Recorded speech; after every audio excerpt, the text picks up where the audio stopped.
economias e comprar vaso de alabastro, frasco do puro amor, para ungir o seu Senhor. Foi em Betânia no jantar que ela chegou sem se notar, ajoelhou-se aos pés do mestre, o vaso quebrou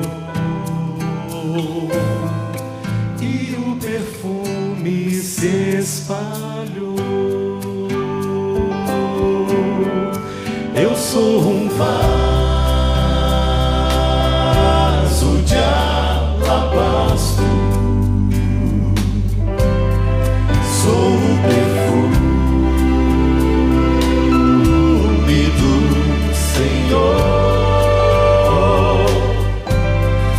Meu grande preço foi pago na cruz pra perfumar. Vou me quebrar aos pés de Jesus.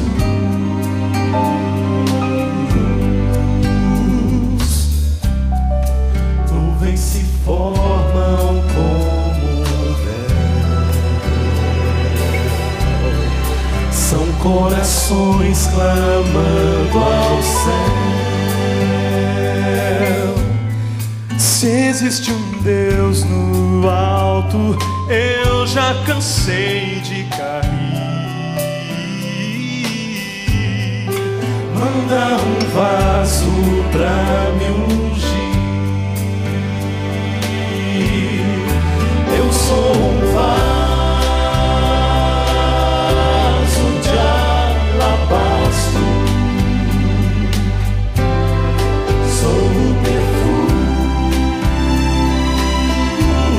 do Senhor. Meu grande preço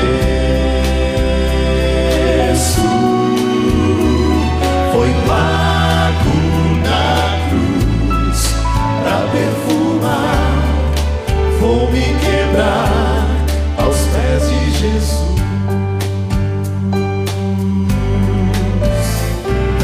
Quando o mundo te desprezar e não puder achar saída, me deixe te perfumar. Eu vou te levar aos pés do Senhor.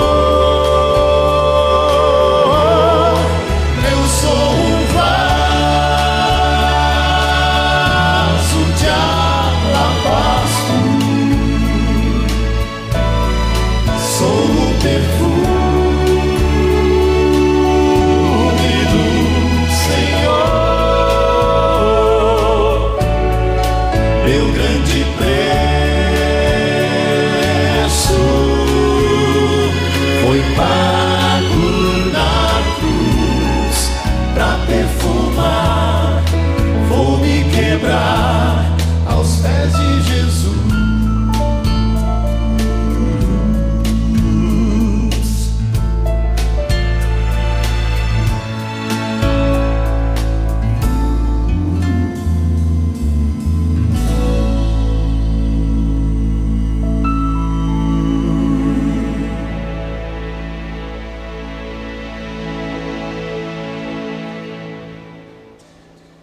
Bom, antes de abrir a palavra, eu quero convidar você para nós fecharmos os olhos e falarmos com o Senhor.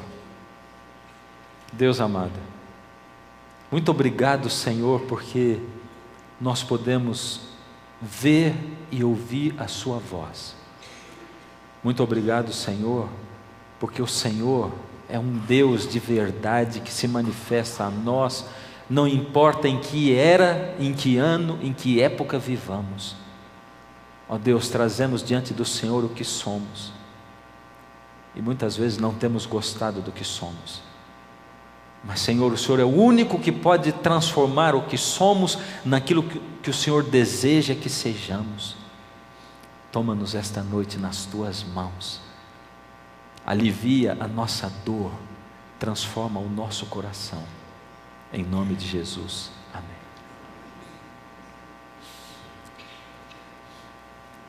Se aqui fosse um encontro do AA, o que é AA? Alcoólicos Anônimos, nossa reunião começaria diferente, e eu ia começar dizendo assim: boa noite, meu nome é Fernando, eu sou alcoólatra há 20 anos, e faz 1 ano e meio que eu não bebo.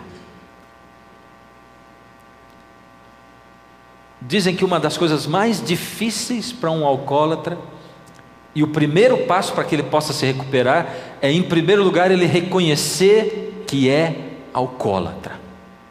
Não parece uma coisa assim meio distoante? Porque se ele é alcoólatra, se ele é dependente, ele não reconhece que é alcoólatra? Pois nós seres humanos todos somos assim, viciados, e não assumimos que somos viciados. Nós somos viciados em pecado. Pecado. E as pessoas hoje dizem assim: pecado não existe. Que palavra é essa? Pecado é uma palavra que a religião inventou para manipular a mente das pessoas. Sabe como é que é? Qualquer coisa assim: opa, isso não pode porque é pecado. Mas pecado não existe. Pecado existe sim. E nesses programas, nessa série de programas que você tem assistido e você em casa, a gente tem visto que pecado existe e ele está presente na vida de todos nós. O grande problema é as pessoas, é eu assumir que eu sou viciado em pecado e que eu gosto de pecar.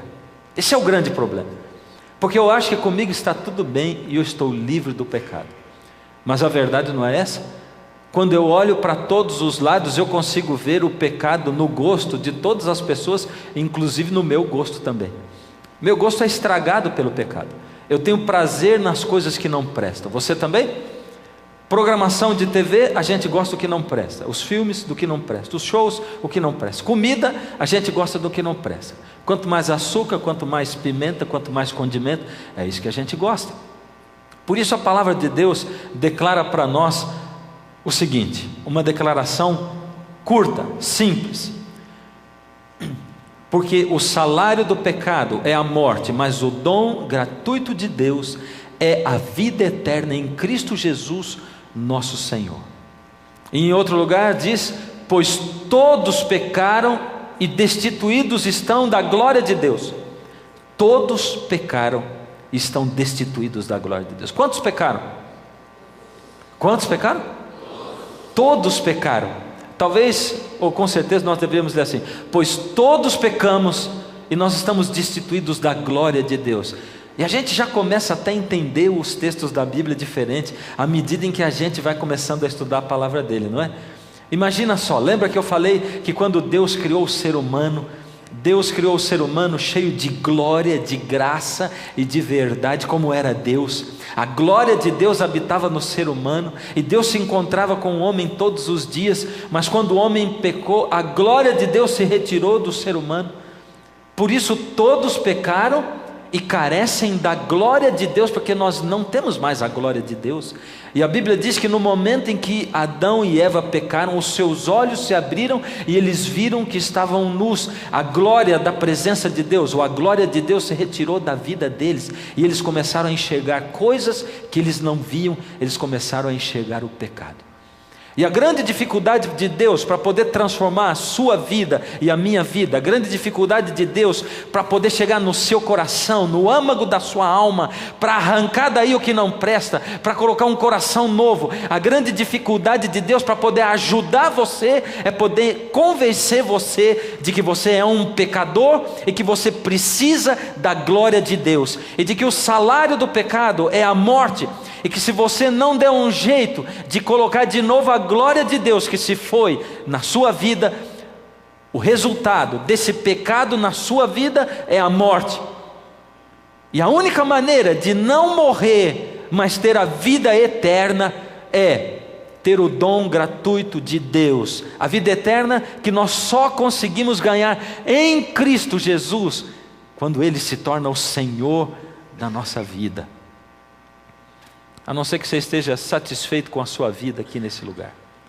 Está satisfeito? Olha para você mesmo, para a sua vida, olha para a sua família, olha para as suas realizações. E às vezes algumas pessoas dizem assim: olha, a gente que tem muito dinheiro não se interessa pelo Evangelho. Sabe por quê? Porque eles têm muito dinheiro, eles já vivem um paraíso aqui, por que eles vão querer viver o Evangelho? Eu duvido que tenha alguém rico que já viva o paraíso nesse lugar. Eu duvido. Eu duvido que tenha alguém, por mais rico que seja, por mais que tenha um título de realeza, que viva o paraíso nessa terra, esteja plenamente satisfeito com essa terra. Porque os ricos também sofrem depressão, estão enchendo os consultórios psiquiátricos e de psicólogos. Porque os ricos também têm problemas de família, eles também têm deficiência ao se relacionarem uns com os outros, porque eles são humanos. E na maioria das vezes, eles têm empregado o seu tempo, que é a coisa mais preciosa da sua vida, na coisa errada, procurando ganhar dinheiro. E o discurso de quem emprega a vida ganhar dinheiro é sempre o mesmo. Aquele marido mandão que diz assim: pastor, essa mulher não pode reclamar nada, porque eu nunca deixei faltar nada em casa. E quando ele diz eu não deixei faltar nada em casa, ele está declarando a sua deficiência, e ele está assumindo que ele deixou faltar sim, porque ele estava correndo atrás de tudo, e ele está querendo dizer: ela não pode reclamar nada, porque eu pus comida em casa, eu paguei as contas, eu vesti essa mulher, e ela não pode reclamar a minha ausência. Ele está assumindo a sua ausência. Por isso eu não acredito que haja alguém satisfeito.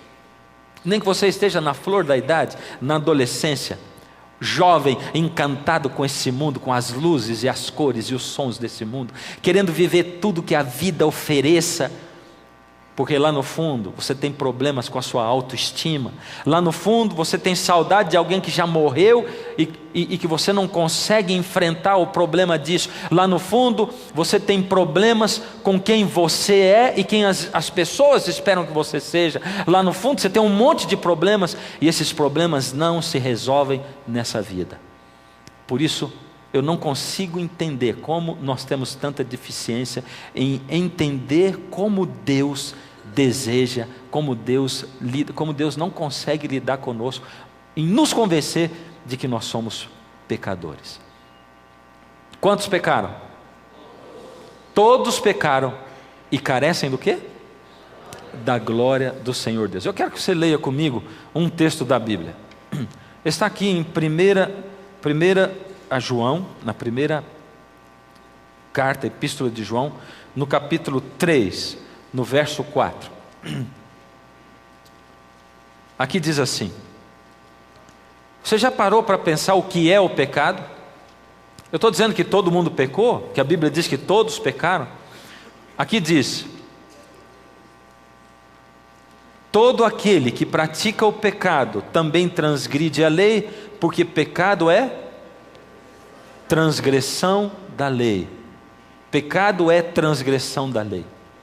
Adão e Eva transgrediram a lei de Deus, porque a Bíblia diz que eles pecaram. Eles transgrediram a lei de Deus? Sim ou não? Sim. Quero ouvir a resposta sua agora, participa comigo. Adão e Eva pecaram, sim ou não? Sim. E quando eles pecaram lá no Éden, eles transgrediram a lei de Deus, sim ou não? Sim. A lei dos 10 mandamentos, eles transgrediram, sim ou não? Sim. Diminuiu esse sim, porque a lei dos 10 mandamentos já existia quando eles pecaram lá no Éden? Sim ou não? Sim. E eu estou vendo que você está esperto. A lei de Deus já existia? Sim, a lei de Deus já existia. Ela existia antes da criação. Na verdade, a lei do Senhor sempre existiu, ela é eterna. E como é que eu posso saber isso? Como é que eu posso afirmar isso? Pecado é quebrar a lei. E como eu posso afirmar que a lei de Deus já existia antes da criação? Tem um outro verso na Bíblia, está em 1 João mesmo, no capítulo 3, no verso 8. Acompanha comigo, 1 João capítulo 3, verso 8. Aquele que pratica o pecado procede do diabo, porque o diabo vive pecando desde o princípio. Para isso se manifestou o Filho de Deus, para destruir as obras do diabo. Aqui diz que o diabo vive pecando desde o princípio. E a Bíblia diz que Deus criou os céus e a terra quando?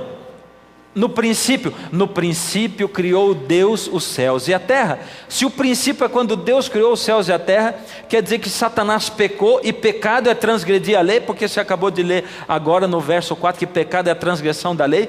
Quer dizer que Lúcifer, quando pecou e quando Adão e Eva pecaram, a lei de Deus já existia assim. E outro dia nós lemos aqui, em outro programa desse, nós lemos que Satanás, Jesus dizendo que ele foi homicida e foi mentiroso desde o princípio também. Por isso a lei de Deus já existia, ela já estava gravada no coração do ser humano desde o princípio. E a lei de Deus se manifesta porque a lei de Deus é o caráter de Deus. O caráter de Deus expresso em forma de mandamentos. Ela não estava escrita em tábuas de pedra, mas ela estava escrita no coração do ser humano, porque o ser humano contemplava Deus e olhava para Deus e via a expressão da lei de Deus ali. O Senhor Deus tinha dito para Adão e Eva, vocês se lembram? De toda a árvore do jardim comerás como? Livremente, mas da árvore do conhecimento do bem e do mal não comerás, porque no dia em que dela comeres, certamente, quando eles iriam morrer mesmo? No dia. Eles comeram o fruto da árvore ou não comeram? Morreram no dia? Eu fico repetindo isso muito, né? Todos os programas eu fico perguntando isso. Você fala, será que ele não vai parar de bater nessa tecla? Pem, pem, pem, pem, pem, pem, pem. Chegou outro programa, pem, pem, pem, pem, pem, de novo. Mas a gente tem que se lembrar que a coisa mais importante desse mundo, Jesus veio morrer no meu lugar e no seu lugar, porque Adão era para ter morrido, mas eles não morreram. Deus tinha prometido, Deus tinha falado, e Deus não mente. Acontece que Deus já tinha tido um plano de salvá-los, e o plano dele era um plano para cumprir a justiça da sua lei, que dizia que quem pecasse deveria morrer, porque o salário do pecado é a morte, mas o dom gratuito de Deus é a vida eterna em Cristo Jesus. Por isso Jesus veio para pagar o preço da lei. Deus, o nosso Deus, é um Deus que se submete às suas próprias leis. E como eu, ser humano, não me submeto à lei de Deus, se o próprio Deus se submete à lei dele, porque ele criou uma lei, e para cumprir a sua lei, ele veio morrer no meu lugar, porque Deus cumpre a lei para me dar o exemplo. Deus faz aquilo que ele estabelece, e ele morreu, e ao mesmo tempo ele foi amor e misericórdia e bondade, porque ele deu a sua vida, e não existe amor maior do que esse, de alguém dar a sua vida por amor do seu semelhante. Que amor maravilhoso. A gente não pode entender isso, não dá para entender.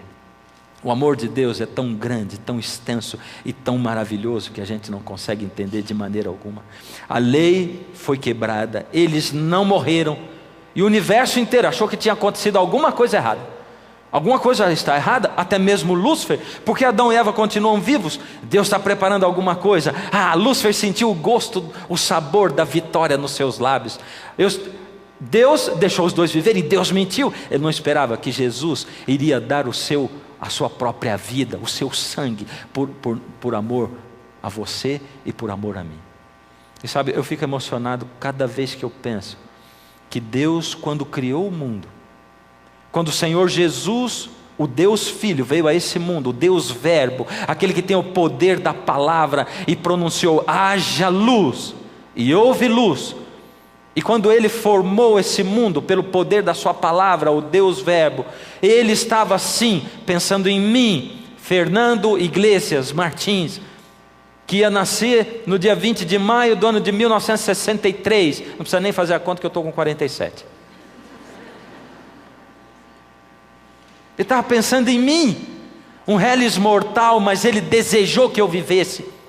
Ele desejou que eu tivesse a liberdade de escolha.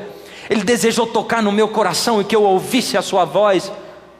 Ele desejou que eu pudesse, ouvindo a sua voz, deixar com que ele entrasse na minha vida e no meu coração, de tal maneira que ele pudesse guiar a minha vontade, os meus atos e os meus lábios, e o meu pensamento e os meus pés. Ele desejou isso. E à medida em que eu fizesse isso, Ele desejaria tomar mais conta ainda, e mais, porque para Deus não há limite o quanto Ele pode entrar na minha vida e usar a minha vida em favor de outras pessoas e do meu próximo, desde que eu me coloque à disposição dEle, porque Ele é sim o Deus da liberdade. Mas Deus também sabia que o pecado iria causar mais. Ele ia dar à morte de Jesus uma chance de sobrevida. O pecado causou a morte temporal, não a morte eterna, a morte temporal. Não esqueça disso. Porque Jesus se ofereceu para morrer por mim, o pecado causou a minha morte temporal. E eu tenho hoje uma chance de sobrevida nessa terra. Não esqueça nunca que a única coisa que você tem de chance hoje é de uma sobrevida. E sobrevida não é vida. Não é vida. Por isso o Senhor Jesus diz assim: eu vim para que tenhais vida, e vida em abundância. Porque o que você tem hoje é uma sobrevida. Mas comigo na sua vida, mesmo vivendo essa sobrevida, você vai ter uma vida em abundância. Porque eu vou dar para você um entendimento que supera, excede qualquer expectativa de um ser humano. E você vai conseguir encarar a vida e os problemas da vida de uma maneira diferente. Eu tenho uma coisa que aconteceu comigo, eu já contei outro dia, mas vou contar de novo. Eu tenho um amigo maravilhoso. Eu amo esse amigo meu. E ele tem uma vovozinha a quem eu amo muito. Ela deve estar chegando perto dos 100 anos agora. E outro dia eu encontrei com ele e digo: como é que está a vovozinha? Eu sempre pergunto dela, porque eu fui pastor naquela igreja. E eu tenho amor por ela. E ele disse: vovozinha está bem. Sabe como é que é? Os problemas da idade, está muito idosa. E esses dias, uma filha dela morreu. E a gente teve que dar para ela a notícia de que a filha dela tinha morrido. A gente esperou o dia que ela estava mais feliz para dizer para ela, porque ela estaria mais forte emocionalmente. É triste isso. E aí quando a gente falou, família inteira reunida, ela baixou a cabeça, todo mundo se olhando, preocupado com ela. Ela diz: alguém me dá a mão, eu preciso levantar. A senhora tem algum problema? Eu disse: eu tenho que ir para o meu quarto. Mas a senhora não está se sentindo bem? Fiquem calmos. Eu tenho que ir para o meu quarto porque eu preciso cantar um hino, porque senão eu vou morrer. Dá para entender isso? Eu preciso cantar um hino, porque senão eu vou morrer. É assim que Deus, que o Senhor Jesus diz: eu vim para que tenhais vida, e vida em abundância. Uma compreensão da vida, um olhar da vida diferente, que faz com que o sofrimento pareça nada para você, ou que ele seja superado mesmo quando ele é muito grande, quase que insuportável. O pecado veio para causar separação, e separação a níveis que a gente nem pode imaginar. Pensa bem, o pecado causa separação ou não? Em que sentido? Primeiro, o pecado causa separação entre o homem e a natureza. Já prestou atenção nisso? A natureza contribui conosco ou não? A natureza joga junto ou ela joga contrário?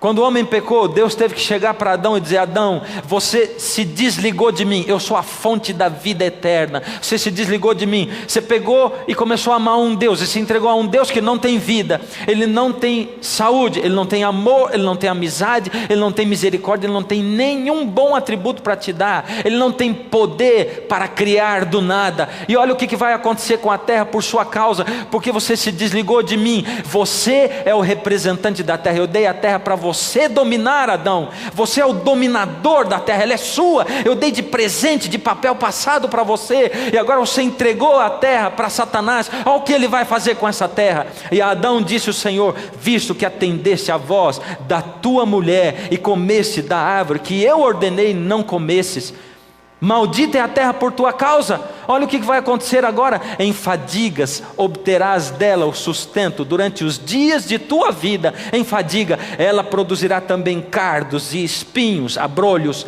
e tu comerás a erva do campo. Maldita é a terra. Você vai trabalhar muito, Adão, e vai ganhar pouco. Depois que você fizer uma faculdade, trabalhando de dia, estudando à noite, você vai ver que o seu sofrimento não acabou, que você vai ter que fazer uma pós-graduação, você vai ter que fazer curso de especialização, e o mercado vai exigir tanto de você, que você vai ficar esgotado, você não vai ter tempo para Deus, você não vai ter tempo para a família, você não vai ter tempo para descansar, e o tempinho que você tiver, você vai ficar descansando, e a única coisa que você vai fazer é sentar no seu sofá, com o controle remoto na mão, e ficar olhando para aquele monte de lixo que estão tentando enfiar dentro da sua cabeça, através daquele aparelho maldito que está dentro da sua casa, e que faz você não fazer exercício, não ter disposição de ler, nem de se comunicar com as pessoas dentro da sua casa. É isso que vai acontecer, Adão. Você vai trabalhar muito, vai sofrer muito. O pecado causou separação não só entre a natureza e o homem, mas também entre o homem e o homem. Será que eu estou falando de relacionamentos assim? É isso ou não? Sim ou não? A gente pode ver isso também. Os homens não conseguem se comunicar. Aliás, nós nunca vivemos uma época como essa, onde o ser humano é capaz de construir máquinas incríveis, onde ele pode se comunicar com outro homem na lua, mas o marido não é capaz de se comunicar com a esposa dentro da própria casa. Que coisa terrível. Onde as pessoas têm um monte de gente na comunidade para fazer uma comunicação virtual, mas elas não conseguem se comunicar. Namorado com namorada, passam a vida inteira, namoram 2 anos brigando e depois se casam para separar dali 1 ano, porque não tiveram tempo para se conhecer. Eles fizeram tanto sexo, eles beijaram tanto na boca, que não deu tempo de conversar. Esse é o problema. As pessoas não se comunicam. E aí elas acham que elas já se conheceram o suficiente.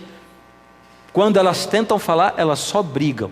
Elas dizem, eu não sei, existe alguma coisa, E a gente inventa umas palavras interessantes assim, né? Para dizer das coisas assim, gente. Uma química, sabe? Uma coisa assim.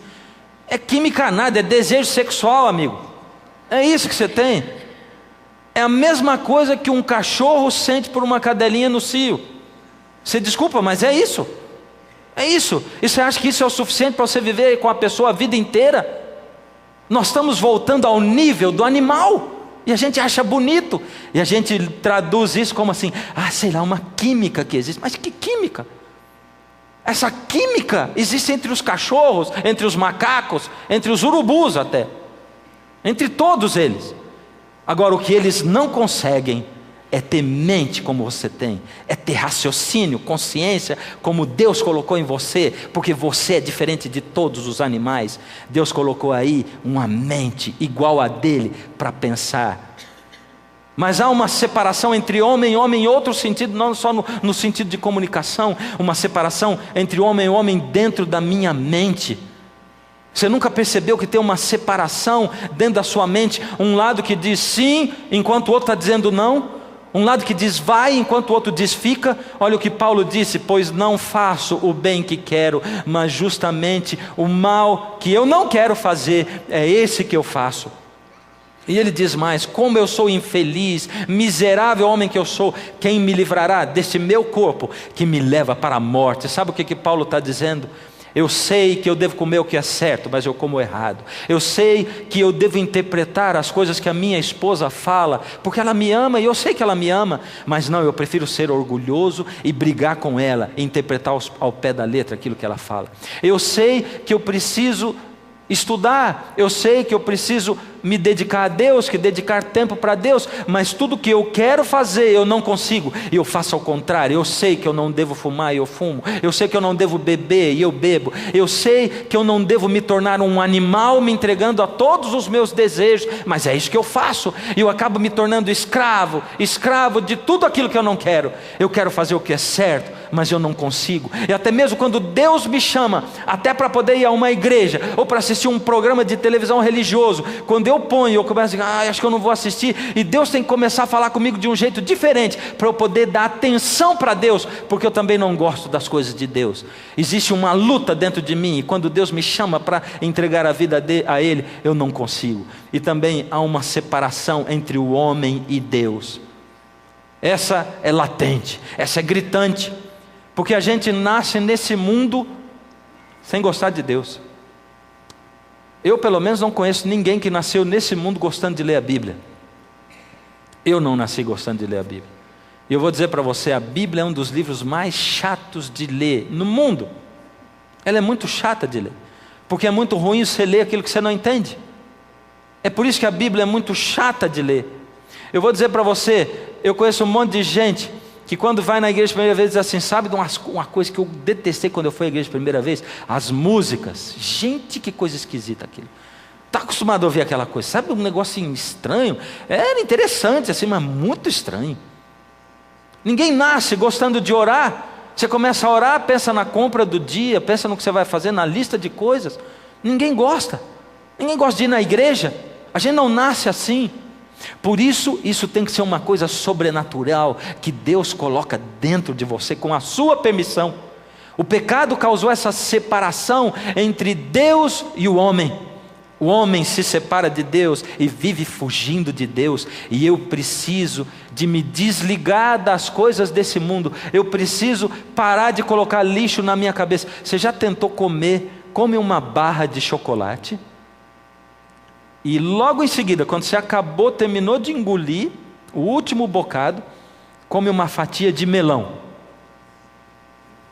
Como é que vai ser o melão para você? Gostoso? Sem gosto? Sem graça? Você fala, por que eu estou comendo essa porcaria? É porque quando você tem uma overdose de doçura, o que é doce e bom para a sua saúde de verdade, ele não tem gosto. Você entendeu? Como você fica dando uma overdose de entretenimento na sua mente, como é que você vai gostar de ler a Bíblia? Como? Deus falando comigo? Como é que Deus está falando comigo? E Deus está desesperado tentando falar com você através da Bíblia. A palavra dele aí está disponível para você o tempo todo, o dia inteiro, a noite inteira, a madrugada, quando você está com insônia, quando você tem tempo e quando você não tem tempo, há tempo e fora de tempo, Deus falando, Deus gritando para você. Mas você não gosta de ler porque você não entende. E se não começar a ler a Bíblia, não vai entender nunca o que ela diz. A Bíblia diz, mas as vossas iniquidades. O que é iniquidade? Eu quero ouvir. Iniquidade é? Pecado. O seu pecado, os seus pecados fazem separação entre vós e o vosso Deus. E os vossos pecados encobrem o seu rosto de vós, o rosto de Deus, para que vos não ouça. O seu pecado encobre o seu rosto, o rosto de Deus de você. Você não consegue ouvir a Deus, você não consegue ver Deus, porque o seu pecado separa você de Deus. Separação total entre Deus e o homem, entre o homem e Deus, entre o homem e a natureza, o homem e o homem. E o último de separação, o pecado provocou separação entre Deus e Deus. O pecado separou Deus de Deus. Como isso? Como é que eu posso afirmar uma coisa dessa? A Bíblia diz, ali diz o seguinte, por volta da hora 9, aqui está descrevendo a morte de Jesus, clamou Jesus em alta voz, quando ele estava na cruz, dizendo, Eli, Eli, lama sabachthani, o que quer dizer, Deus meu, por que me desamparaste? Jesus era o Deus verbo na cruz, clamando para Deus, dizendo, Deus, por que o Senhor me desamparou? O pecado foi tão longe, ele vai tão fundo, que ele separa até mesmo Deus de Deus, ao ponto do Senhor Jesus, que estava carregando o seu pecado e o meu na cruz, se sentir separado de Deus.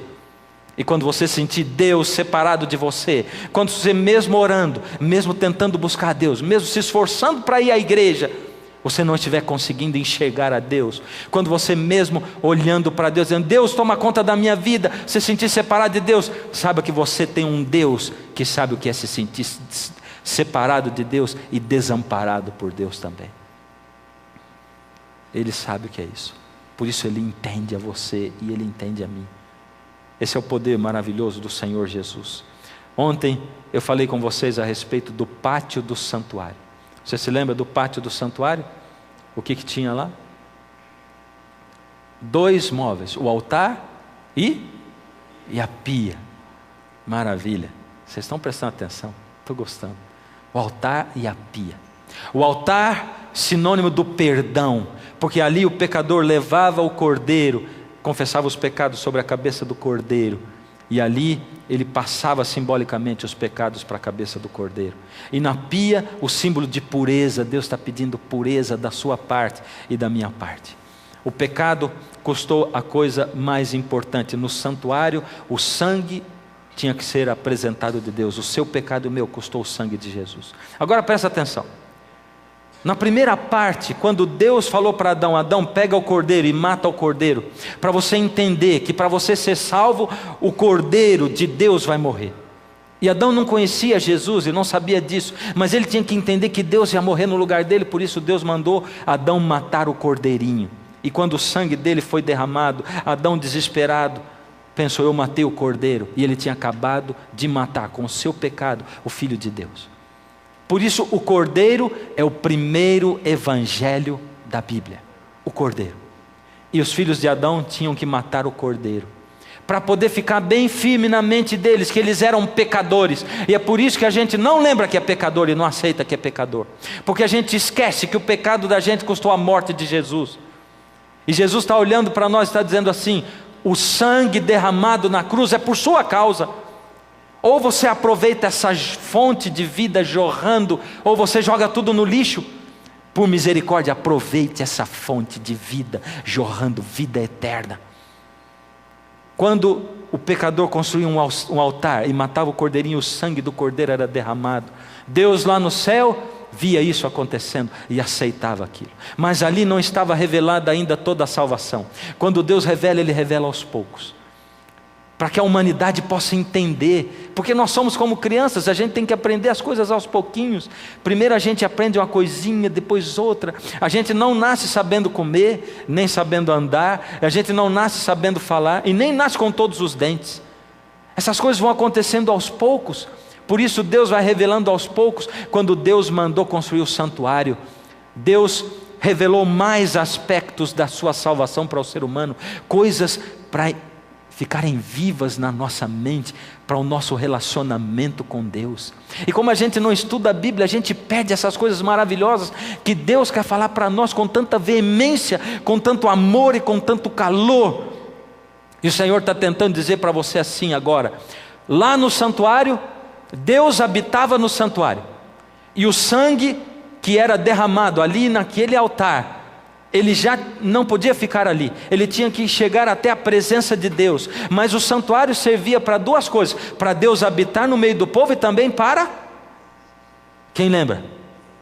Isso mesmo, para separar Deus do povo, a glória da presença de Deus. O pecador não podia ir até a presença de Deus. Então o santuário separava. Quem poderia levar aquele sangue do cordeiro até a presença de Deus que estava lá dentro do santuário, para apresentar o sangue, para dizer: Senhor, aqui está o sangue que representa o sangue do Senhor Jesus, carregado de pecados. O Senhor aceita esse sangue derramado na cruz, para que esses pecadores possam ser perdoados? Quem poderia? Nenhum pecador poderia fazer isso. Por isso eles precisavam de alguém. Eles precisavam do sacerdote, e o sacerdote era o mediador entre Deus e o homem. E Deus falou: coloca no santuário o sacerdote. O sacerdote vai aparar o sangue quando ele for derramado, e vai levar o sangue contendo o pecado do pecador para dentro do santuário para apresentar. Esse sacerdote vai preparar a sua vida para ele poder fazer isso. Ele vai se dedicar a mim, ele vai santificar a sua vida para mim, ele vai separar a sua vida do resto do mundo. É isso que ele vai fazer. E o sacerdote tinha algumas funções. O pecado do pecador era transferido para o sacerdote. O ritual de perdão acontecia no santuário, e eu vou explicar para você. Se você e eu vivêssemos na época de Israel, e você cometesse um pecado, você deveria pegar um cordeirinho, você levaria aquele cordeirinho sem mancha, sem mácula, sem nenhum defeito, levaria aquele cordeirinho até a presença do sacerdote. Ali aconteciam 2 sacrifícios por dia, um de manhã e um à tarde. Esses eram contínuos, todo dia, o ano inteiro. Mas você pecou, leva o seu cordeirinho. Ali o sacerdote diria: bom, você agora, Carlos, vem aqui, coloca a sua mão sobre a cabeça do cordeiro e se ajoelha. E o pecador se ajoelhava e colocava a mão sobre a cabeça do cordeiro. E ele orava e dizia: Senhor, eu sei que um dia o Senhor vai morrer no meu lugar, o próprio Deus vai levar a minha culpa. Agora, Senhor, que o meu pecado saia de mim e vá para esse cordeiro. E o pecado simbolicamente ia para o cordeiro. Aí o pecador mesmo matava o cordeiro, para ele saber que era o pecado dele que matava o cordeiro, o Senhor Jesus. E cada vez que você olhar para a cruz, o santuário vai fazer você lembrar que aquele sangue, que aquelas chicotadas, que aqueles pregos nas mãos foram cravados ali por você, e não por aqueles soldados romanos. Foi você quem cravou aqueles pregos. Foi Jesus pensando em você e na sua vida eterna. Foi você quem cravou aqueles pregos ali e fez morrer o próprio Deus feito homem. Um dia desse eu estava visitando um senhor doente, passou a vida inteira acumulando riquezas, longe de Deus. E ali eu estava visitando aquele homem, e eu ouvi histórias maravilhosas de quem está se aproximando de Deus. A esposa dele do lado da cama, num quarto na casa do filho, onde eles já estavam por mais de 6 meses, um leito hospitalar, embaixo de 2 malinhas. E num momento ela disse: pastor, olha debaixo dessa cama, tem 2 malinhas, 2 bolsas. Essa é a roupa minha e a roupa do meu marido que está aí. Nós já estamos há 6 meses aqui na casa do nosso filho. E algumas vezes eu tenho olhado para essas malinhas e eu tenho pensado: meu marido e eu passamos a vida inteira acumulando dinheiro, e acumulando casa, e acumulando bens. A vida inteira correndo atrás dessas coisas. Agora nós estamos no final da vida, porque nós estamos idosos. E já faz 6 meses que tudo que eu preciso para viver está dentro daquelas 2 malinhas. Eu andei a vida inteira correndo atrás da coisa errada. Bendito e bem-aventurado é aquele que percebe que você, que não precisa mais do que o alimento, a água e o teto.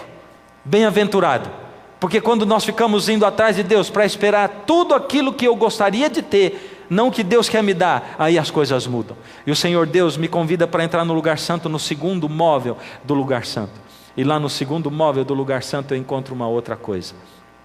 Quando a gente entra de novo ali no santuário, do lado esquerdo, ali estava um castiçal com 7 lâmpadas.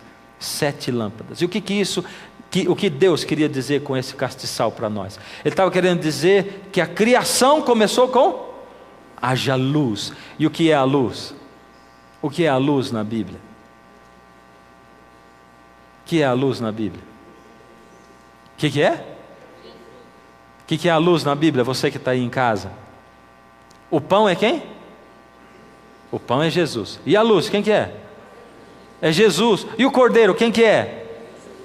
E o sacerdote, quem é? É tudo Jesus dentro do santuário. Tudo Jesus. Por isso o santuário é o 2º evangelho do Novo Testamento, ou da Bíblia, do Antigo Testamento. Porque tudo no santuário aponta para Jesus. Ele é o pão da vida, Ele é a luz do mundo. O Senhor Jesus disse isso, Ele mesmo declarou com a sua boca. E Ele disse o seguinte: essa luz foi profetizada em Isaías 9. Vamos dar uma olhada aqui em Isaías 9, para a gente ver o que está escrito lá. Eu gosto de deixar alguns textos para a gente abrir na Bíblia, é muito mais significativo. No verso 2, Isaías profetizou, quando Jesus viesse, que ia acontecer o seguinte: o povo que andava em trevas viu grande luz, e aos que viviam na região da sombra da morte, resplandeceu-lhes a luz. Isaías falou: quando Jesus nascer, vai chegar a luz a esse mundo. E tem mais, em João 8,12, Jesus assumiu a identidade da luz, e Ele disse, de novo lhes falava Jesus dizendo: eu sou a luz do mundo, quem me segue não andará nas trevas, pelo contrário, terá a luz da vida. Ele disse: eu sou o pão da vida. Ele disse também: eu sou a luz do mundo. Aquela bacia, aquela pia do lado de fora do santuário, onde o sacerdote se banhava, o que tinha lá dentro? Água. E Jesus diz: eu sou o quê? A água da vida. Tudo no santuário aponta para o Senhor Jesus. O santuário grita Jesus. E como é que eu posso olhar para o Antigo Testamento e dizer assim: o Antigo Testamento não vale nada, o Antigo Testamento já foi abolido, eu não aprendo nada no Antigo Testamento?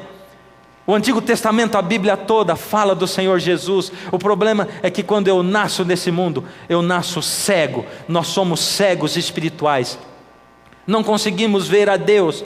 A gente nasce nesse mundo e só consegue ver as coisas desse mundo. Eu só consigo ver o meu carro, a minha carreira. Eu só consigo pagar para os meus filhos curso de inglês, curso na escola. Eu tenho que pagar uma faculdade para que o meu filho possa ter aquilo que eu não tive. E você gasta a sua vida inteira, mas você não coloca Deus dentro da sua vida, e da vida dos seus filhos, e da vida da sua família. O lugar santo do santuário me chama para eu conhecer um 2º móvel, um 3º móvel. E quando eu me aproximo do santuário e eu entro no lugar santo de novo, existe ali o 3º móvel, ele está no centro do santuário, e esse é o altar do incenso. Agora veja, Se você fosse um pecador que vivesse na época de Israel, você levaria o seu cordeiro, colocaria a mão sobre a cabeça, confessaria os seus pecados. O pecado seria transferido para o cordeiro, o sangue seria derramado, você mataria o cordeiro, o sacerdote apararia o sangue. Ele faria o seu papel, pegaria o sangue, assumiria o seu pecado, e ele levaria o sangue do cordeiro para dentro do santuário. Ali ele ia chegar nesse altar, o altar do incenso, e naquelas 4 pontas que tem nas pontas do altar, naqueles 4 chifres, ele passaria um pouco do sangue do cordeiro, e ele ia pegar um pouco daquele sangue, ia aspergir no véu que separava o lugar santo do próximo compartimento, que é o lugar santíssimo.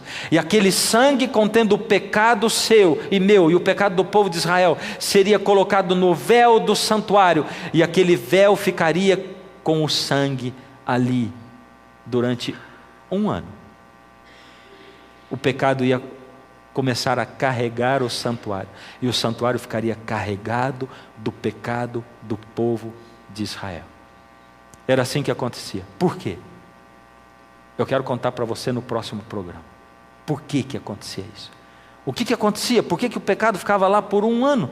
Esse era o serviço diário do santuário. Mas hoje Deus fala de um sacrifício também. Esse sacrifício de confessar os pecados e tudo mais, todo sacrifício era na verdade uma oração a Deus por auxílio. Toda vez que você se aproxima de Deus para orar, você também se aproxima para oferecer um sacrifício a Deus. Você sabe orar? E sabe, eu tive que aprender na minha vida como orar. Como eu posso me achegar a Deus para orar? Você gostaria de saber como orar? Gostaria? Eu vou passar para você algumas dicas de como orar, mas vai ser no próximo programa. Eu quero passar para você o que eu tenho aprendido, o que tem enchido a minha alma, para que eu possa falar com Deus. Porque se orar é entreter comunhão, eu tenho que falar com Deus e Deus tem que me responder. Porque a coisa mais terrível do mundo é falar com alguém que não ouve você. Outro dia eu estava fazendo caminhada, correndo. E eu corro um pouco e ando um pouco. Eu comecei só andando, depois comecei correndo um pouco e começando a aumentar. E agora estou correndo 2 terços e andando 1/3 do percurso que eu faço. Eu estou feliz da vida com isso aí. E outro dia eu estava correndo num lugar que eu não conhecia, e ali na frente, logo na primeira volta, ia um casal, já na terceira idade. Fantástico esse pessoal que caminha. O senhor e a senhora, ele altão, ela mais baixinha, e eles iam caminhando. E eu percebi que ela gesticulava bastante. Eu digo, eles estão conversando, que coisa linda, um casal na terceira idade, caminhando junto e conversando. E eu fui me aproximando, e me aproximando, correndo, e eles caminhando. E eu fui percebendo, aos poucos, que só ela gesticulava, e ele fazia assim, e caminhava. E quando eu me aproximei mais ainda, ele estava com 2 fones de ouvido, um em cada lado. E ela falava, e ele só assim. E caminhando. E eu pensei, coitadinha, está falando sozinha. Ela tem uma presença física do lado dela, mas a cabeça dele eu não sei onde está. Será que ele está escutando o que ela está falando? O que será que ele está ouvindo? E uma das coisas mais desesperadoras do mundo é você falar com quem não presta atenção. É você falar e a pessoa está pensando em outra coisa. Você já teve a sensação, ou você já sentiu a terrível sensação de quando você está conversando com alguém e ela morta de sono, você empolgado, de repente ela vai.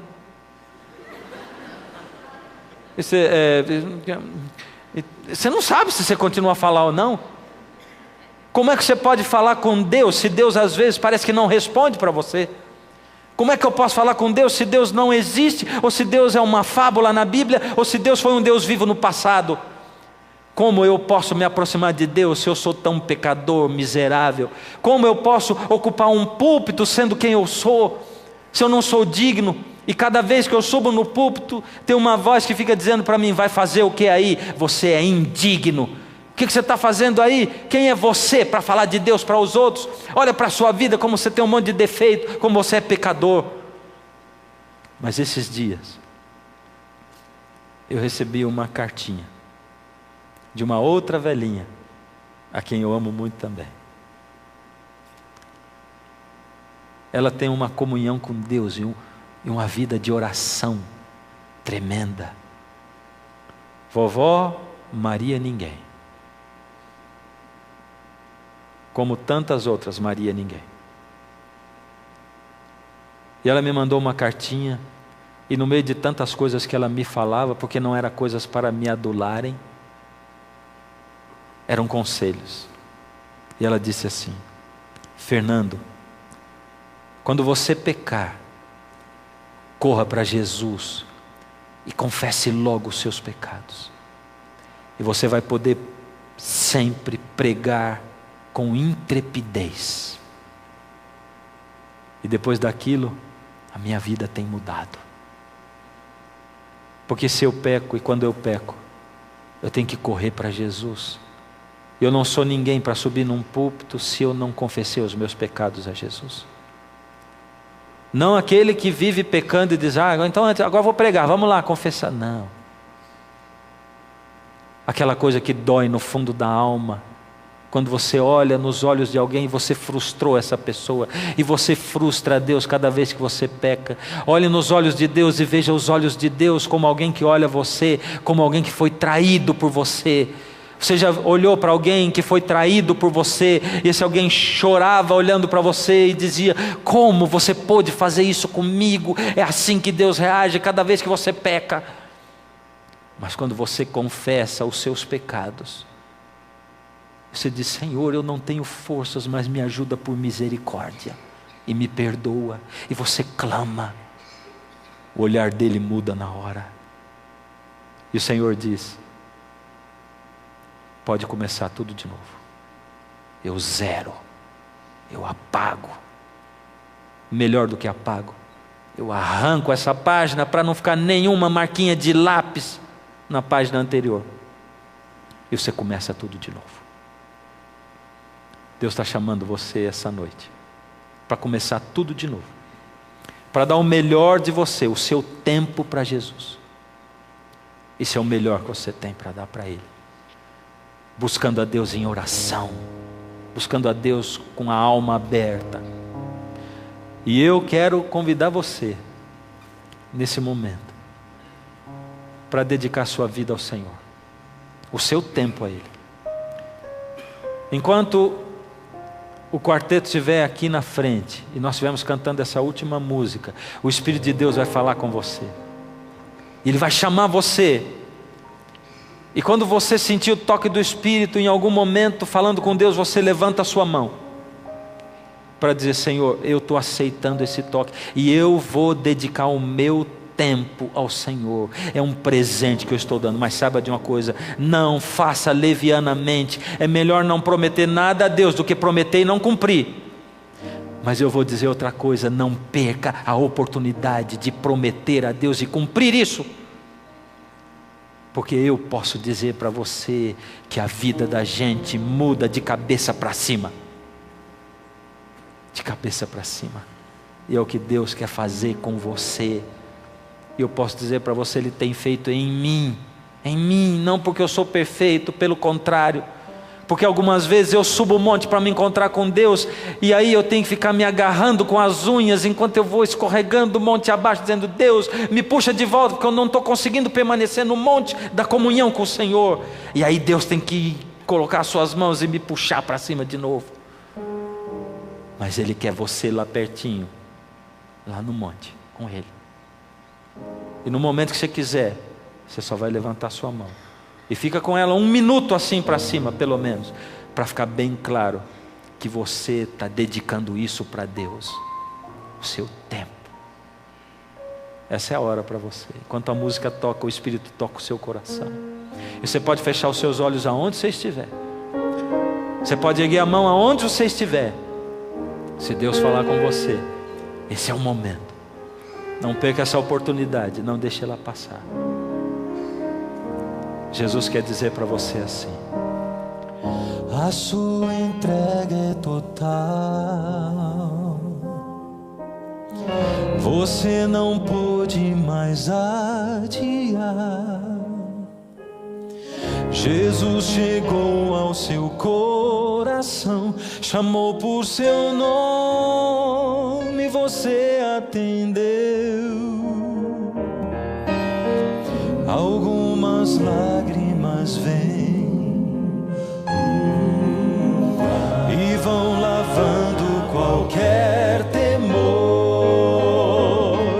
O Santo Espírito está aqui, lhe abraça e lhe diz o quanto esperou. Sua vida vai desabrochar, vai sorrir, vai cantar, começando aqui e por todo sempre.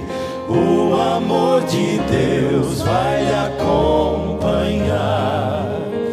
Ele prometeu, jamais vai deixá-lo. Você não estará sozinho a vagar. Deus vai lhe amparar. Ó Senhor, olha essas mãos, olha as mãos onde quer que eles estejam, na casa deles, e aceita, Senhor, essa entrega. Enquanto eles não deixam passar a oportunidade, toca essas mãos, Senhor, que aí se levantam para o Senhor nesse momento. Se o amanhã lhe trouxer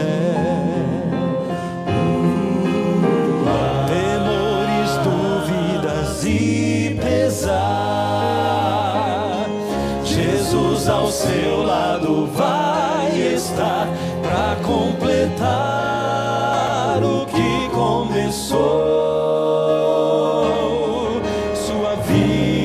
Vai desabrochar, vai sorrir, vai cantar, começando aqui e por todo sempre. O amor de Deus vai lhe acompanhar.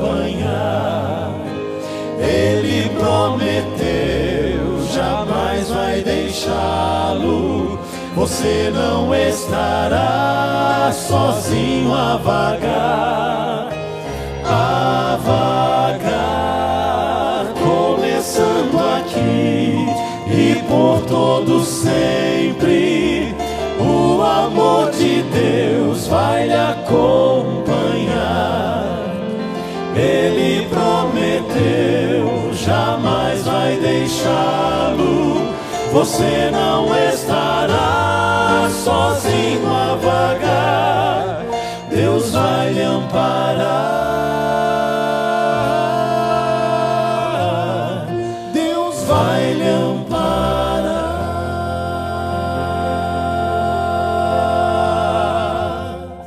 Ó Senhor, toca essas mãos que se levantam para o Senhor para dizer: Senhor, eu não tenho forças, eu não consigo, não sei como eu vou fazer. Mas se o Senhor está me chamando, eu estou aqui dizendo: ó Senhor, toca-os, porque eles não conseguem, não podem, precisam totalmente, carecem do Teu poder e da Tua graça. Toma a nossa mão, Senhor, não deixe com que escorreguemos para baixo, mas nos mantenha juntinho do Senhor e nos aceita. Em nome de Jesus, amém.